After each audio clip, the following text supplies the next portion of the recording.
Hey everyone, Eric Watson here, freelance writer, player of games, writer of words, recorder of videos, and tabletop role-playing aficionado. Welcome to another DM's Guild review, my written and video review series where I take a look at the adventures and supplemental material at the Dungeon Masters Guild website. This video, I'll be reviewing the player supplement, The Enchanted, designed by R.G. Wood for Dungeons & Dragons 5th edition. A review copy has been provided for the purposes of this review. If you enjoy my videos, consider using my affiliate links for your DM's Guild shopping and supporting me via patreon.com/roguewatson. Shoutouts to my Platinum patrons, Andrew, Joe, Will, Tiny Dancer, Nick, R, Andy, Chris, Manuel, Basil, and Nick C. And Gold patrons, RPG Papercrafts, Charming Grenade, Pretty Boy Numa, Marcos Dade, Vicente, Gilberto, Sean A.K., Cert to be Adam, Death Lounge, Sam, Ross, Olympus Buds, and Jerome. Thank you all very much for your support. Enchanted, I'm pretty sure, is the shortest DM's Guild product I've ever reviewed, which means this should probably be a fairly short review. The description says it's 8 pages long. It's actually about 6 pages long because 1 page is the cover and 1 page is the coming soon back page. So it provides 2 new backgrounds specifically for low magic campaigns. Low magic being you've built a universe where it's essentially like the real world, basically. Like, you can only be human, and in fact here it even gives examples. You can only be a certain kind of barbarian, certain kinds of fighters, and certain kinds of rogues, because magic basically doesn't normally exist and only exists on the periphery. It's kind of a supernatural concept, which is a neat idea for a campaign. It's a bold idea for D&D because D&D is obviously very heavily ingrained with magic, and it's something that I wish this product had actually delved deeper into.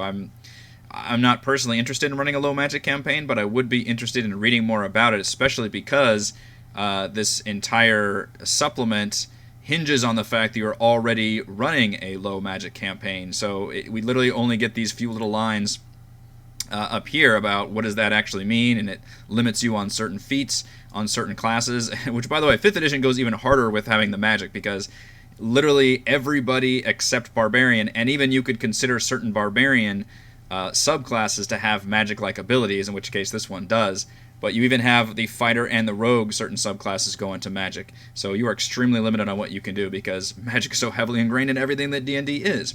Now, if you want to play a magic-using character in these low magic campaigns, then you have to play a certain background, at least according to this supplement. So I wish we would have delved a little more into what it means to actually run a low fantasy campaign, what kind of changes that brings, what kind of balance issues, what are the pros and cons, and all of that, just to give some kind of introduction. But otherwise, you're going to have to already be on board with this to really utilize this supplement.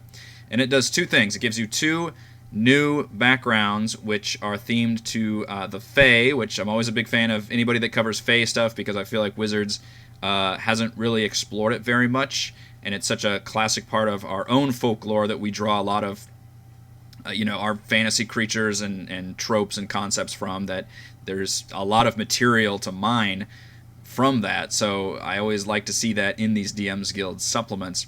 The other thing it does is add, not really add, it's a variant of existing backgrounds, which in this case actually used one from Sword Coast Adventurer's Guide. Probably should have used one from the actual player's handbook. And you use backgrounds to essentially unlock different races and classes, which is almost kind of a backwards mechanic to how 5th edition works. 5th edition decoupled all of these restrictions in terms of alignment and race and class to where anybody can be anything. It's the Zootopia.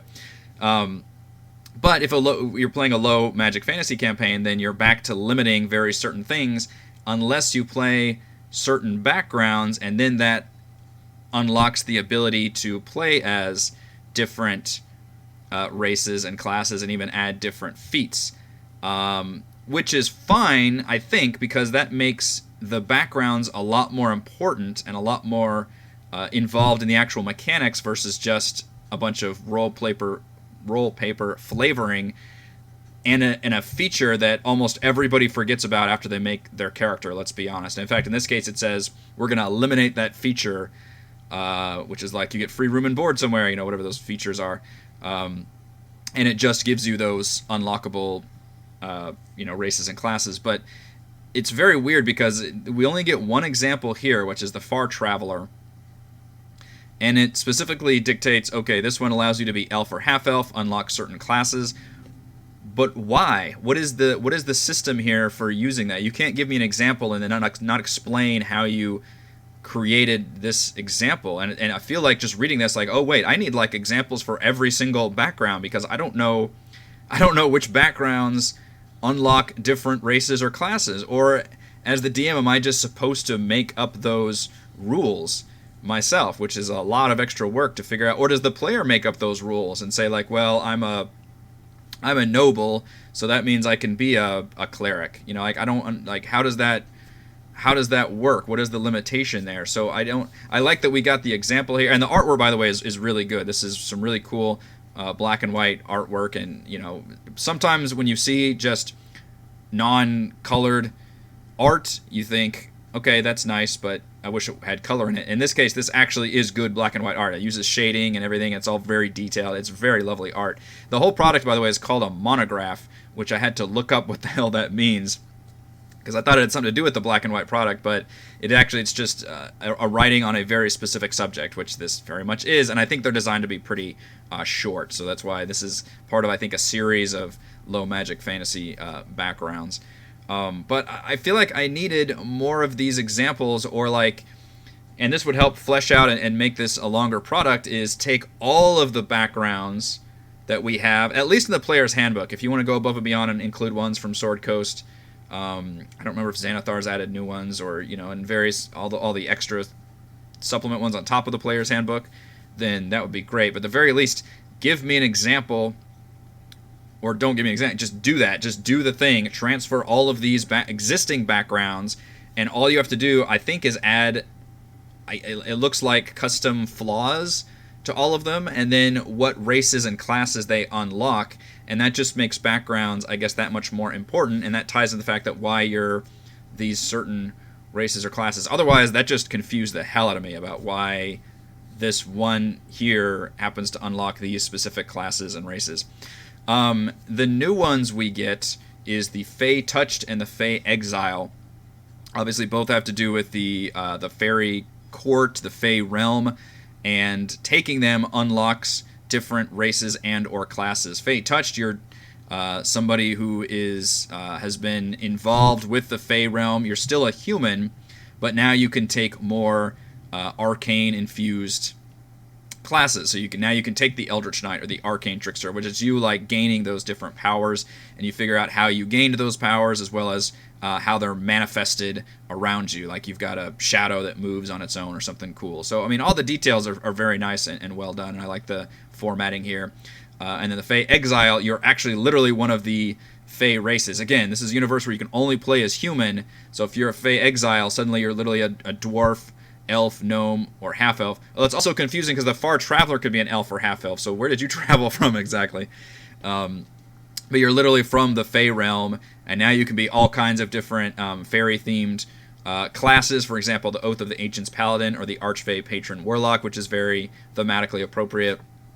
And then it comes with a whole list of personality traits, bonds. And all of these come from very classic fairy tale stories, like you can't touch cold iron, you have nightmares, you speak in rhyme, you're involved with the drama and revenge about the fairy court and nobles. Maybe you were once a wild animal who was transformed.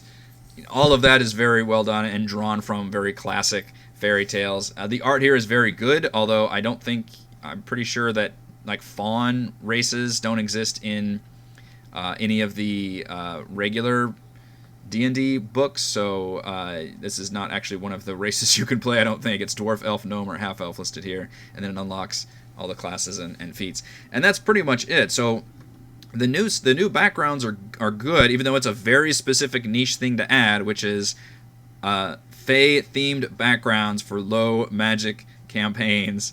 But I got confused about the ones that replace existing backgrounds, just because I don't know what the system is there. And I also wish that we had gone a little bit deeper into what it means to actually run a low magic campaign, and perhaps a little bit more about the fairy realm, because this kind of pulls from a lot of that theme. So how does the Shadowfell or the Fae realm, whatever you want to call it, how does that work in a low magic campaign? Is that something that constantly jacks with the real world, or is it still very much like a supernatural, like, legend thing? Or, just explain more of that would have been really nice to have. But the stuff that we did get is good. I just feel like, and I'm not opposed to short products, especially as somebody who reviews a lot of DM's Guild products. Seeing something that's only a couple pages long is actually fantastic for me.